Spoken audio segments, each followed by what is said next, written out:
everybody, and welcome back to From the Shelf. I'm Miss Cindy from the South Brunswick Public Library, and as you know, we are reading through The Boxcar Children by Gertrude Chandler Warner.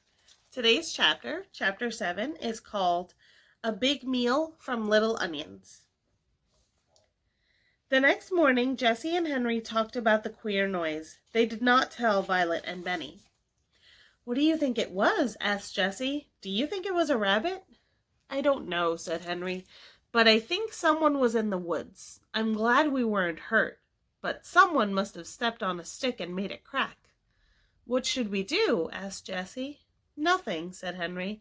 "Watch is a good watchdog. He loves us now, and if anyone tried to hurt us, Watch would take care of us. He would do more than growl. But after this, we must not let Benny go into the woods alone."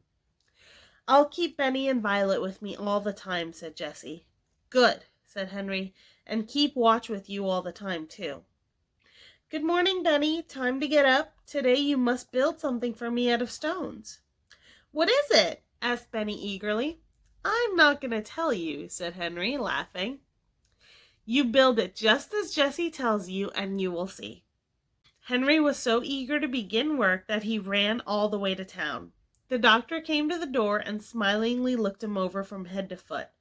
"My mother will tell you what to do today," the doctor said. "She wants you to work in her garden." Mrs. Moore, the doctor's mother, had a sweet face and looked very kind. "Good morning, Henry," she said. "Do you know how to thin out vegetables?" "Oh, yes," said Henry. "I like to work in a vegetable garden." "I haven't had much time to take care of my garden," Mrs. Moore said. "There, see that?" She pulled out a carrot. It had to come out, for it was much too near the other carrots. "Yes, I see," said Henry. He began to thin out the carrots. Mrs. Moore watched him as he pulled out some of the little carrots and put them in a pile. He left the other carrots to grow. Then he began on the turnips. "You're a good worker," said Mrs. Moore. "I can see that." She smiled at Henry. "You may thin out all these vegetables." Then she went into the house and left Henry alone. He worked all the morning. He thinned out the carrots, turnips, and little onions. The mill bells rang at noon, but Henry did not hear them. He still worked on in the hot sun. Then he saw Mrs. Moore looking at him. "You have worked long enough now," she said. "You may come again this afternoon." "What shall I do with the vegetables I pulled up?" Henry asked. "Oh, I don't want them," said Mrs. Moore. "Just leave them in a pile." "Do you mind if I take them?" asked Henry. "No, indeed. Do you have chickens?" Then, without waiting for an answer, she went right on. "You have done good work. Here is $1." Henry said thank you, and was glad he didn't have to answer about the chickens. When Mrs. Moore went into the house, he took some of the little carrots and turnips and onions. If he had looked up, he would have seen Mrs. Moore in the window watching him, but he did not look up. He was too eager to get to the store and order some meat. When he arrived at the boxcar, Benny told him, "The building is done. I helped with it." The building was a fireplace made of flat stones. "Benny did a lot of the work," said Jessie. "He carried stones and found wood for the fire." The fireplace was a very good one. The children and Watch had made a hole at the foot of a big rock between two trees. Flat stones were laid on the floor of this hole and around the sides. More big stones were put up to keep out the wind. Jessie had found a big, heavy wire in the dump and had put the big kettle on it and tied the ends of the wire to the two trees. The kettle hung over the fireplace, and the fire was laid. Beside the fireplace was a big wood pile. "Fine, fine!" cried Henry. "You have done well. Now see what I have." The girls were delighted with the meat and the little vegetables. With Henry's knife, they cut the meat into little pieces. Then they filled the kettle with water from a fountain and put the meat into it, with a tin plate for a cover. Henry started the fire, and it burned well at once. Jessie cut the tops off the vegetables and washed them in the brook. "I'll put them in after the meat is cooked a while."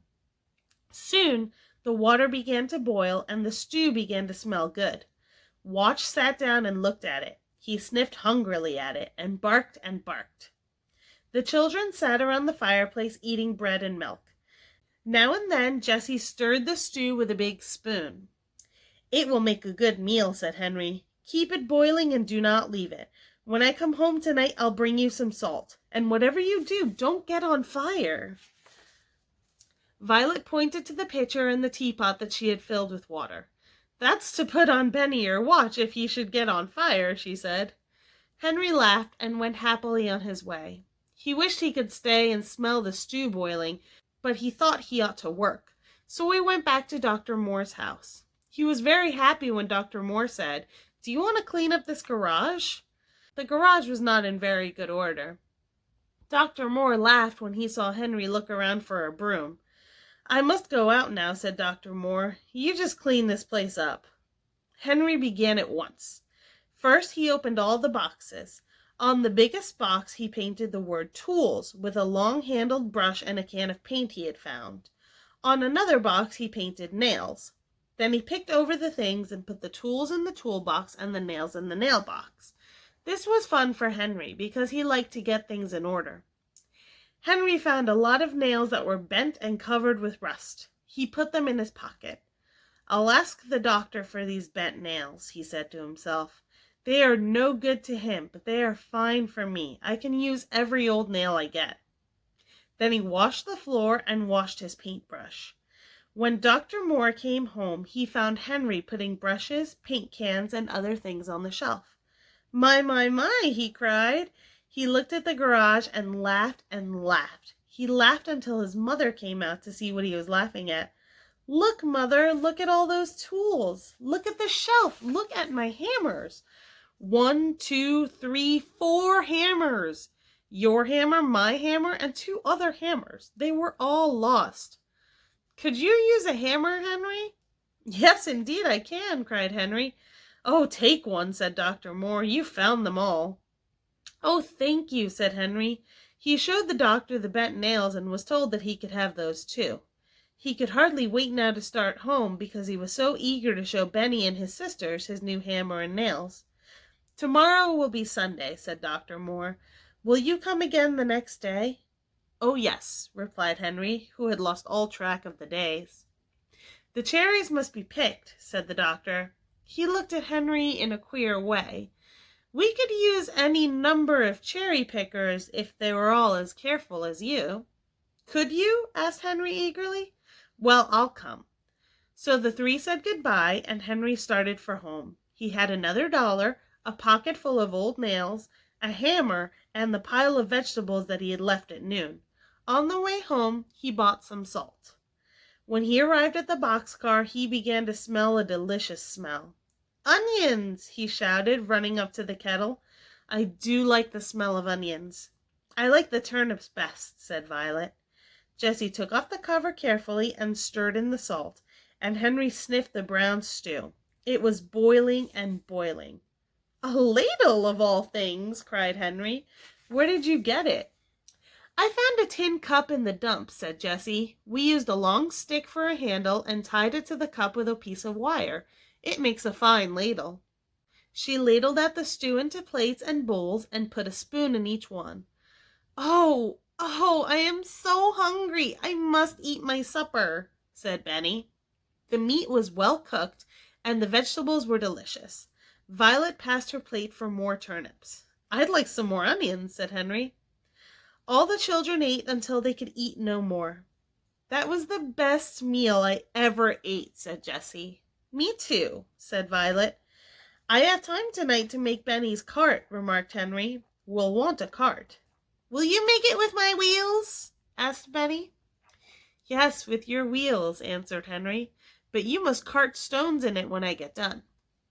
"Yes," said Benny. "I will cart stones or rocks or anything." "Tomorrow will be Sunday and I can stay at home," Henry went on. "Do you think it's all right, Jessie, to build the dam for a swimming pool on Sunday?" "Yes, I do," said Jessie. "We are making the swimming pool so that we can keep clean."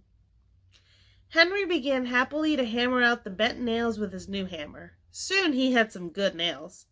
"You and I will go find some boards, Benny. Come on." Soon the boys came back with some boards from the dump. Henry sat down and began to make a cart. He could not see very well because it was getting dark and there was no moon. But at last the cart was done, and he gave it to Benny. "Thank you," said Benny politely. After his sisters had admired the cart, Benny pulled it around just for fun. Then Henry put it in the boxcar for the night.